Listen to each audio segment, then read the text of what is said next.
ஏய், சாமி பாட்டு போடுறா. என்ன சொன்னோன்னு வச்சுட்டான். ஃபர்ஸ்ட்லாம் சாமி பாட்டே வைக்க மாட்டேன், இப்போ என்ன சொன்னே வைக்கிற? என்ன விஷயம்? ஏய், என்ன குளிச்சிருக்க? அதிசயமா இருக்க. நான் குளிச்சுட்டு கோயிலுக்கு போயிட்டு வந்துட்டேன். இந்த மாற்றத்துக்கு யாரா காரணம்? இதுக்கெல்லாம் யார் காரணம் தெரியுமாப்பா?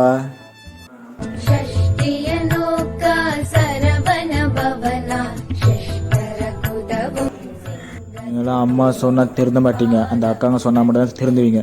சரி, நானும் கொஞ்சம் திருந்தணும். அந்த அக்கா ஐடியை கொஞ்சம் அமுச்சு விடு. அம்மா